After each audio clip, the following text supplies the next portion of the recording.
ఇకపై మీకు ఇష్టమైన ఫేవరెట్ సీరియల్స్ యొక్క ఫుల్ ఎపిసోడ్స్ యూట్యూబ్లో అందుబాటులో ఉండవు. కేవలం సన్నెక్స్లో మాత్రమే ఫ్రీగా చూడొచ్చు. కానీ అది దొరకట్లేదు.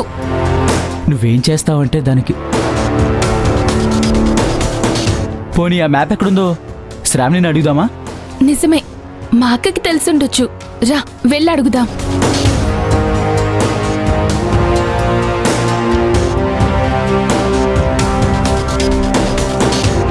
అక్క, ఏంటి సంధ్య? మన తాతల దగ్గర నుంచి నాన్న దాకా అందరూ గుడి బాధ్యతలు చూసుకుంటూ వచ్చారు కదా. అవును, ఆ గుడికి సంబంధించిన మ్యాప్ మన ఇంట్లో ఉండాలి. అది ఇప్పుడు ఎక్కడుంది? మ్యాప్ గుర్తు తెచ్చుకో శ్రావణి, అది ఇప్పుడు ఎక్కడుంది?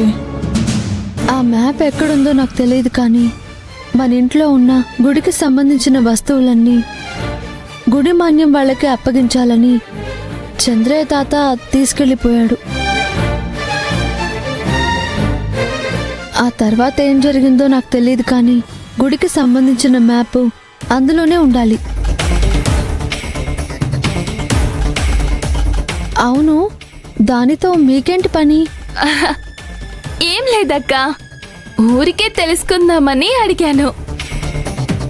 గుడికి సంబంధించినవన్నీ ఎక్కడున్నా భద్రంగా ఉంటే చాలు. సరే సంధ్య, నేను చెప్తాను. ఆ. విశ్వ, నువ్వేం కంగారు పడకు. ఆ గుడికి సంబంధించిన మ్యాప్ మా ప్రభాకర్ బాబాయ్తో చెప్పి నేను తెప్పిస్తాను. ఆ పని చేయి సంధ్య, నగలు తీసుకొచ్చి నీ చేతిలో పెడతాను.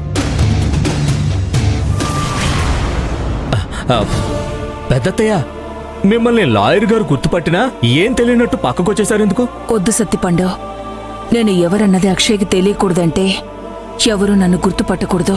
ఇంకెన్నాళ్ళని ఇలాగే మారు వేషంలో ఉండి మీ అబ్బాయిని చూసుకుంటారత్తయ్య?